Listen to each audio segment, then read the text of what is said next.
The True Project presents.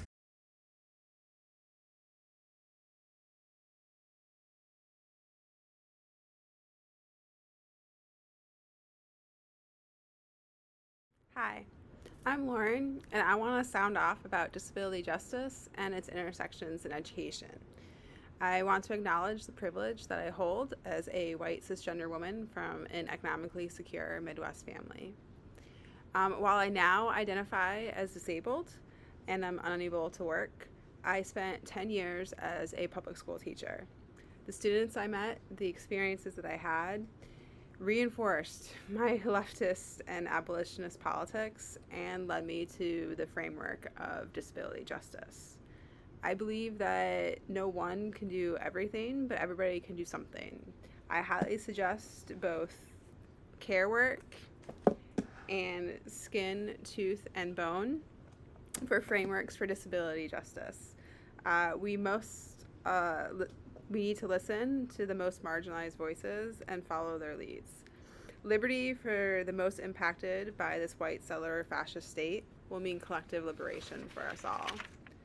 Our current society is built upon commodifying humans into labor and capital, and I firmly believe now is way past the time to have a truth telling. History is written by those in power to keep power, so instead, I'd like to buck that tradition and tell you a story about empowerment. I apologize for some of the wording that I'm going to use going forward, as education terminology is not the most humanizing. I am an imperfect human, still learning and growing, and I appreciate feedback and accountability from you all. So I didn't plan to be a special educator. I double majored in history and education, and I specialize in revolutions and the power of knowledge. But like most young kids, I needed a job and I needed health insurance. And when I graduated mid year, there weren't a lot of options for me. I interviewed for a U.S. history job, and instead, the school offered me a position teaching severe disabilities, a class of about 6 students that were working on functional life skills. That's lesson number one that I learned. I had no business teaching that class when I had only had 2 semesters regarding special education in my undergrad.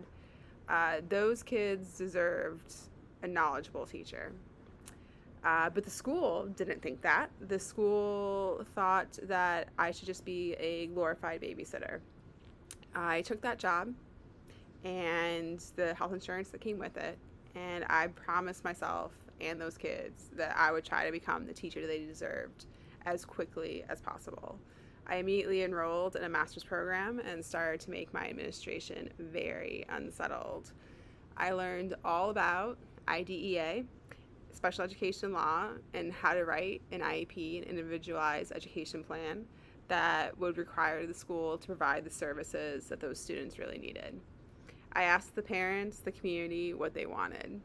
I focused on empowering my students to make choices, communicating their wants and needs. We weren't going to read picture books from kindergarten. No. I adapted 1984, Big Fish, and even Twilight with picture communication symbols.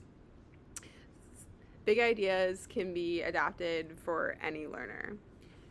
When I had one student whose aunt was providing nursing care for him, I worked with the parents and fought to get the student a one-to-one nursing aide so that he could access school without an undue burden on that family. The county hated me for that one. They were like, "Do you know how much this little stunt of yours is going to cost the county?" Well, the family want it. The data proves that it's needed. So why are we arguing about money? That's lesson number two. Almost everything in terms of accommodations and services always came down to money. Through a lot of twists and turns in my career, I went on to teach English, math, history, learning disabilities, emotional disabilities. And I was always fighting with the other teachers, trying to explain to them that accommodations are not students being lazy, that they're actual law. It provides fair access for kids to learn. The curriculum needed to be adapted to each learner to be reflective of the community. And no matter what teachers thought, there is no normal. All humans are diverse, and all their learning should be diverse too. Uh, Other teachers would get away with literal abuse unless somebody held them accountable. And I tried my best. I tried to be the teacher that I wish kids had when I was a kid, somebody who was kind and empathetic and always holding space and modeling boundaries. No matter what subject I was teaching, what mattered to me most was that students learned that they were capable of learning. Um, because no other school wanted a troublemaker like me, I spent all 10 years at the same school. Um, but I knew it wasn't about me and no other white person coming in trying to save others. It's about creating space so that everybody can be empowered. So I used what privilege I had in my job to create a peace studies class that taught the foundations of nonviolent revolution, philosophies on dismantling power structures, and then using the technology of the day to change the world. I wanted a class that would give the kids the tools necessary to revamp the entire system. We connected the large ideas to their personal lives.